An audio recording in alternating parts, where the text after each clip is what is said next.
The glitter war begins. It all started with a simple package, just some rechargeable batteries for my drone. Nothing special, nothing flashy. I ordered them online, expecting a quiet, uneventful delivery. But when I checked my porch that afternoon, the tracking notification said delivered, yet the package was gone. My doormat was completely empty. At first, I thought maybe porch pirates had struck again. My neighborhood was safe-looking, neatly trimmed lawns, beige houses, everyone waving but never helping each other. Still, theft happened. So I shrugged, chalked it up to bad luck, and moved on.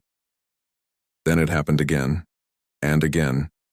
Each time, I was supposed to receive a package and instead there was a random sock, an empty dog food bag, or even a used candle. It felt personal, like someone was mocking me. I started noticing Karen. You know her. The neighbor who acts like she owns the street? Her real name was Melinda, but everyone called her Karen. She had that platinum blonde helmet of hair, her poodle Sir Whiskers always by her side, and a habit of reminding everyone about HOA rules, like she was some kind of neighborhood sheriff. Her porch was a cluttered mess of boxes, bags, and envelopes. She'd waddle out in her leopard print robe, acting surprised when she dragged everything inside like she'd found the jackpot. Weird, but not illegal. I decided to get a security camera. "Hello, I'd like to install a camera outside my door," I said to the HOA. The guy on the line, Brad, probably 22 and underpaid, replied, "Sorry, cameras visible from the street violate neighborhood cohesion." Cohesion. That was their excuse for everything. So I got creative. I duct-taped my smartphone to my mailbox.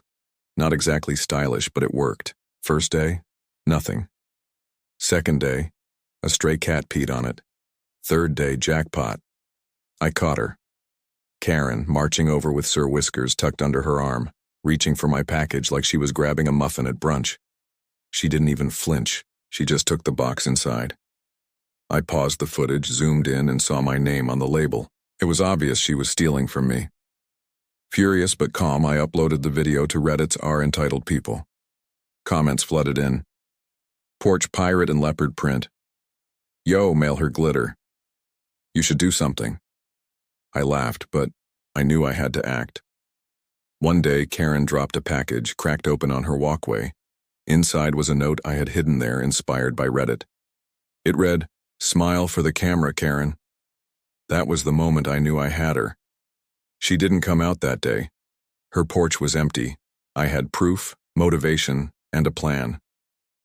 I went to my friend Steve, a crazy genius with Raspberry Pi glitter cannons. "She's stealing my packages," I told him. His eyes lit up. "We're going to ruin her week." That night we schemed. Schematics, spring-loaded cylinders, trackers, dye packets, everything. We built a glitter bomb disguised as a normal Amazon box with a trigger that would release a storm of glitter, colored dye, and a message. "Some sparkle for your dark soul. Enjoy the show." We tested it in his backyard, twice. The first launched glitter so fiercely it coated his fence like a unicorn sneeze. The second jammed. We tweaked the nozzle, adjusted the spring tension, and finally it was perfect. Silent, colorful, deadly in the most harmless way. Next morning I left the box on my porch, watched from my window, camera rolling, heart pounding. Karen approached. At 9:13 a.m., sunglasses on, sipping from her leopard print tumbler, strolling like she owned the world. She grabbed the box and headed back to her house. I held my breath, waiting. Then a scream split the air, a shriek so loud I felt it in my bones. Purple glitter exploded in the doorway, billowing like a tornado of fairy dust. Karen was covered head to toe in shimmering violet. Sir Whiskers ran madly between her legs, sparkling as well. She stumbled outside, coughing, waving her arms, furious. I could barely contain my laughter. From my hidden camera, I watched her flail and shriek, her face a perfect mix of rage and shock. Reddit exploded again. "She's a walking disco ball," someone said. "Glitter karma is the best karma." The internet loved it. It was instant. Viral gold. Karen's face, mid-glitter scream, became a meme. But she wasn't done. Not yet. Over the next few days, she became more frantic. She knocked on neighbors' doors, demanding to know if they'd seen anything suspicious. She even knocked on mine, glitter still clinging to her eyelashes, asking if I'd received any strange packages. I played innocent, handed her a paper towel, and shut the door. Meanwhile, Steve and I cooked up even bigger plans. We made more glitter bombs, some with confetti, some with noisemakers, others with sarcastic notes like, "Smile, you're famous." I mailed myself more boxes, each one more elaborate than the last. Every stolen package from Karen ended with a glitter explosion, sometimes in her foyer, sometimes mid-air, coating her trash bin in a rainbow of sparkles.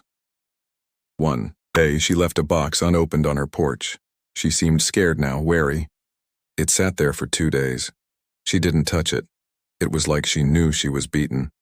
Her house became the neighborhood's glittery landmark. Kids called it the Glitter House. Neighbors snickered as they passed. But I was far from finished.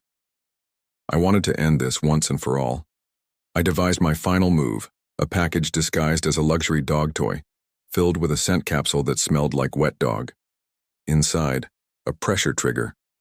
When she opened it, she'd be hit with glitter, dye, and a message. Not everything that glitters is gold. The day she opened it, Karen went outside, screaming at the sky. She looked like she'd just been betrayed by the universe. Neighbors peeked through their windows, recording every second. Someone filmed her mid-glitter scream. And soon, the video was everywhere. She was a viral sensation again, but this time in the news. Her house was avoided. Her reputation was ruined. She tried to sell it, but no one wanted a glitter-coated nightmare. Her porch shimmered forever, a reminder of her downfall. And I had finally won, but I hadn't mailed her anything in a week. Her last package sat untouched on my porch, an empty box with a letter inside. I left it there, just a simple note. I understood she was embarrassed, that she'd stolen because she was insecure, and I didn't hate her. I just wanted peace. Hours later, I saw her approach my porch. No sunglasses, no dramatic outfit, holding a plain white envelope. She placed it down, then walked away without a word. Inside was a note. "I'm sorry I was wrong. I won't bother you again." No excuses, no threats, just a quiet apology. That was the end of it. The glitter war was over. Karen disappeared from the neighborhood and life returned to normal, or at least a new kind of normal. But I knew she'd never forget the lesson. Sometimes the best revenge is just a little sparkle, and knowing when to stop. The glitter explosion was chaos, purple clouds billowing out of her doorway, blinding and deafening. Karen shrieked like a wild animal caught in a trap, flailing her arms as the glitter coated everything in sight. Sir Whiskers darted between her legs, shimmering like a tiny disco ball, yowling in confusion. Her face, streaked with purple, twisted into fury and shock as she stumbled back, coughing and spitting. Her once pristine house looked like a unicorn had sneezed all over it, the air thick with a glittery fog that refused to settle. From my hiding spot across the street, I watched her thrash and scream, barely able to suppress my laughter. My camera was rolling, capturing every second of her meltdown. Reddit was already blowing up with jokes. "She's a walking glitter bomb," someone said. "Poetic justice," others called it. I felt a surge of victory. This was what I'd been waiting for: her humiliation, her defeat, her glitter-streaked face frozen in shock. But the real twist came when she finally managed to stagger outside, waving her arms desperately and trying to wipe the glitter from her eyes. That's when I saw her reach into her pocket, a small, crumpled note. She pulled out a cell phone, her trembling fingers fumbling as she dialed. I caught the faint sound of her muffled voice yelling, "Call the police! Someone's attacking me! Help!" My heart skipped. I knew she was overreacting, but the buildup was perfect. I watched her pace wildly on her porch, Sir Whiskers now, hiding under a chair coated in glitter. Then a squad car rolled up. 2 officers, looking mildly amused, stepped out. They glanced at her, then at me, and finally at the chaos behind her. Her voice was shrill when she started yelling about chemical attacks, glitter terrorism, and how I was trying to poison her.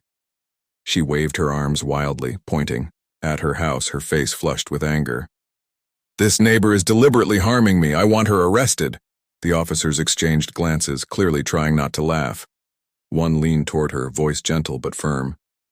Ma'am, we're here to help, but can you tell us what exactly is going on? She pointed an accusatory finger at me. He's sending me dangerous packages, glitter bombs and worse. I want him taken away. I stepped forward, hands raised peacefully. Officers, I have the footage. I've been trying to stop her thefts for weeks. She's been stealing my packages. This was just the last straw. I didn't mean for any of this to happen. It's just a prank gone a little too far, but I've made sure it's harmless. The officers looked at each other, then at my phone showing the footage. One chuckled softly. Ma'am, this is just some neighbor's prank. No one's trying to hurt you. You're overreacting. Karen's face turned redder. I want this man charged. He's dangerous. I want him out of my neighborhood. The officers, amused now, shook their heads and told her to calm down. We'll document your complaint, one said. But honestly, this is just a case of neighborhood mischief, no crime here. As they left, Karen stood frozen, glaring after them. Her glittery face shimmered in the sunlight, her pride shattered. She looked small, defeated, and furious. I quickly shut down my camera and slipped away, heart pounding with adrenaline. I knew I had her cornered now, but I also knew she wouldn't stay quiet for long. She was unpredictable, and her pride was wounded. I had to be ready for what came next. But for now, I allowed myself a small, victorious smile, because I'd finally turned her own game against her, and she had no idea what was coming. The next morning, the silence was deafening. No signs of Karen's usual rampage, no passive-aggressive notes, no frantic porch raids. Just an eerily quiet house coated in a thin shimmer of leftover glitter, catching the first rays of sun like a forgotten treasure. I watched from my window, heart pounding, waiting for the inevitable. I knew she wasn't finished, not really. The woman had pride, and a wounded pride is a dangerous thing. Then I saw her. Not the furious, glitter-covered woman from yesterday, but someone different. She was dressed plain, no sunglasses, no leopard print, just a simple sweater and jeans. Her hair was unkempt, her face tired, and in her hand, she carried a small white envelope. She moved slowly, deliberate, like she was walking into her own final act. She approached my porch, paused for a moment, and placed the envelope carefully down on my doormat. Without knocking, without hesitation, she turned and walked away. No words, no dramatic exit, just gone. I stared at the envelope, my pulse quickening. Slowly, I stepped outside and picked it up, feeling a strange mix of curiosity and dread. Inside was a single sheet of plain paper, typed, not handwritten. I unfolded it, and my eyes darted across the words. I was wrong. I don't want to be your enemy anymore. I never wanted this war. I just didn't know how to ask for help. I'm sorry for everything. Please forgive me. The silence that followed was almost worse than the chaos. I read it again, then again. It wasn't a confession of guilt exactly. It was a plea, a desperate attempt at peace from a woman who had been pushed so far she lost herself in her pride and anger. But what stunned me most was the final line. Beneath the words in tiny handwriting was an afterthought. You win, but don't think this is over. My mind raced. Was it some sort of trap, a trick, or was she truly surrendering? I looked around, heart pounding, trying to gauge her intent. Why leave that note now? Why not fight or scream or come back with more glitter? Why walk away? Then I remembered the previous night, the quiet moment she'd spent staring at her porch, the way she'd looked like she'd finally given up her war, not in defeat, but in resignation. A peace offering or a trap? I couldn't tell. I held the note tightly, feeling the weight of her words and the strange, unexplainable hope it sparked. I had won the battle, yes. But somehow, I understood that this wasn't just about packages or glitter anymore. It was about a woman broken by her own ego, finally asking for something she'd been too proud to admit she needed. The wind picked up, scattering a few stray glitter particles across the porch. I looked at the note one last time, then slowly, I folded it and tucked it into my pocket. Maybe she was done. Maybe she had finally realized how far she'd gone and how much she'd lost. Or maybe she was just biding her time, waiting to strike again when I least expected. But I didn't care. I'd fought my war, and I'd won. Not through violence, not through revenge, but by showing her that sometimes the greatest power lies in the smallest acts: an apology, a moment of humility, a flicker of humanity. And as I watched her walk away, disappearing into the quiet neighborhood, I knew one thing for certain. This story was ending.